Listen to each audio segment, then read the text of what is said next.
Agriculture is a huge industry here. It's a major part of our industry, and agriculture is doing very well right now, propping up much of the rest of our business. We would like to move toward being a green industry. And I just wonder your views on what you think agriculture should do to become green. Well, I think agriculture can't help but be green in many ways, and I think, not to flatter you before I even get to see it, but my colleague Tom Vilsack tells me that one of the things I'm going to see is that there are conservation practices happening right now. Obviously, you're trying to conserve your soil, so important in agriculture, but that has a tremendous impact on improving water quality downstream, or low tillage techniques that can be good for the farmer, but also good for air quality. So I think I'm going to see some examples of things that are win-win. And what I would simply say to farmers in Iowa is that I think there are lots more of those that probably can come more from you than from us at EPA. So I'm really interested in trying to find those places where we can work together, not be at odds with each other. A while back, the president suggested that all federal agencies, or mandated, go through and review their regulations to see if they are modern and they are not a hindrance to business. Is EPA in the process of doing that? Absolutely. Well, we have to. It was an executive order from the president. He asked us to do it in a way that was open and transparent. So EPA just spent the last few months actually having a website and meetings to get information from various stakeholders on which rules they thought we should review. So we have, EPA makes rules. That's sort of part of our bread and butter. That's what the agency is. It's a regulatory agency. It sets standards for clean air, clean water, clean land. So we have quite a list of rules in our history. We're looking at all of those, and we're reviewing rules going forward to try to ensure that they're not overly burdensome on business, that they give business the rules of the road, but don't step too far into their operations. Ms. Jackson, how big is the EPA in total number of employees, and does that hinder it from making change that would be beneficial to modernization of industry that it regulates? EPA is about 17,000 plus employees, say 17,200, 17,300.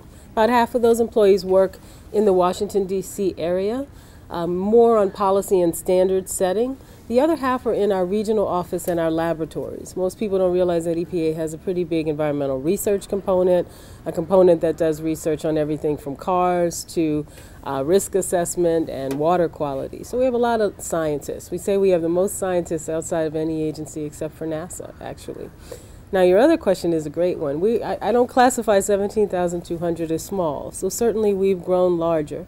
We find most of our innovation comes in our work with states in the regional offices, so the half of employees. I used to work in one of our offices in the field, but our field offices, we have a field office in Kansas City, Kansas, that handles most of the breadbasket region of the country.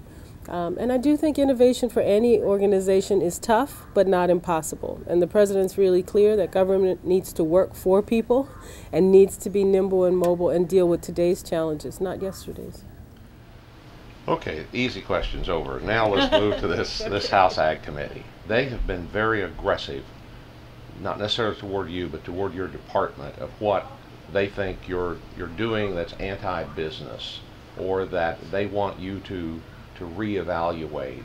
How are you're here obviously, but how are you trying to respond to the criticism of your agency? Well, I have to respond to the criticism of my agency. We're not above criticism. And first, I think some of the things they're saying, and I've told them this, so it's not a surprise, are myths. And I think part of my job is to debunk those, to get out and speak not only to them, but to their constituents. It's one of the reasons I'm here. Things like we're going to regulate spilled milk. We actually just last week finalized the regulation that exempts milk from the spill containment rules under law. Or that we've already changed the standard on dust in rural America. We're required by law every 5 years to review our fine particle standards and our coarse particle standards. We're in the middle of that review. We've made no decisions.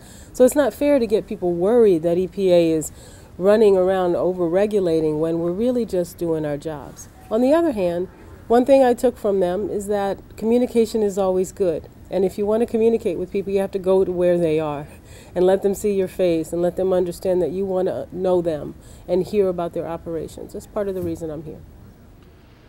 Do you feel like that the regulatory agency that you represent is reaching a point to where that the regulations are going to cost more than it's worth to raise them to a higher level for public health and safety?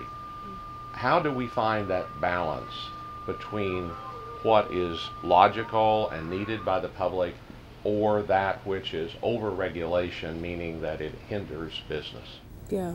I feel like it's my job as head of the agency to ensure that each and every rule we do, and by the way, these rules don't come out of nowhere. They're required by the laws of our country, the Clean Air Act, the Clean Water Act, the pesticides laws, whatever law, that's what we implement. We get our marching orders from the law.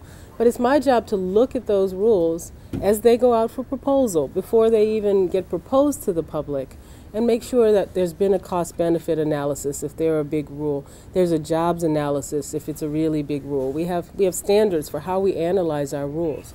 And then they go out for public comment. Most of our rules are out 30, 60, 90 days, sometimes longer for public comment. And then we have to finalize the rule, taking into account public comment. And that really, really works. It's probably one of the neatest things about what we do. We can change our rules after reviewing comments from industry or from individuals. And so we do all of those things. And still, we might not always get it 100% right, and that's why we're reviewing our rules now pursuant to the President's order. That's the job of the EPA Administrator. And to answer your other question, I do still believe that there's work to do to protect our air and our water and our land. We have done an amazing job, and farmers have been part of this, of protecting air and water quality. We've seen advances over the 40 years of EPA and even before that, but we're not done. We know that there are still threats to our water quality from nutrients that run off in soil, not just from farm country, but suburban lawns and urban areas as well. We know that our air quality still has challenges, and we can't turn our back on that. American people wouldn't want us to. We can't do it. It's for our future generations. I just have one more. Do you want to ask a question at this point, Patrick? Sure. In part to Ken's question, how do you balance a little bit the trying to be an agency that regulates a steel mill in Gary and a farm in Newton, Iowa?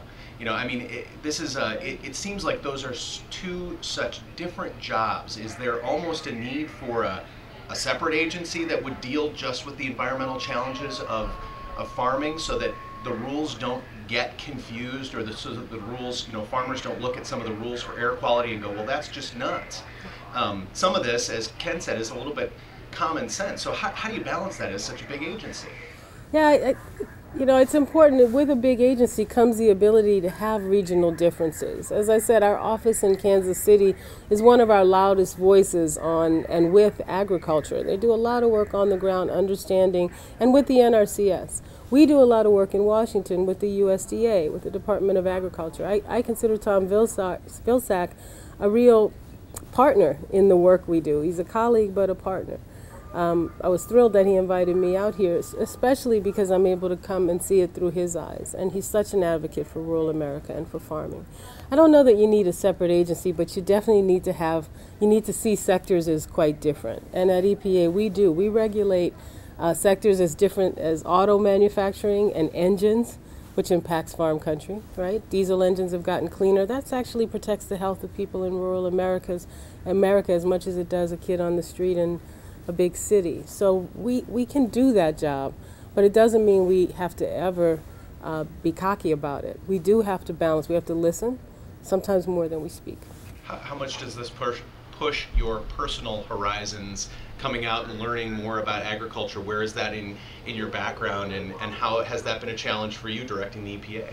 Yeah, sure. Well, you know, I grew up in the city in New Orleans. The job I had before this was as Environment Protection Director in the state of New Jersey, which calls itself the Garden State. And if you've ever been to New Jersey, there's still a significant part of that state outside the New York, Philly corridor that is quite beautiful and agricultural. So different, though. You know, we're not in Iowa, we're not the Midwest. And so I have some experience, but one of the best parts of my job, one of the honors of being the head of the EPA, is that I get to meet Americans where they are.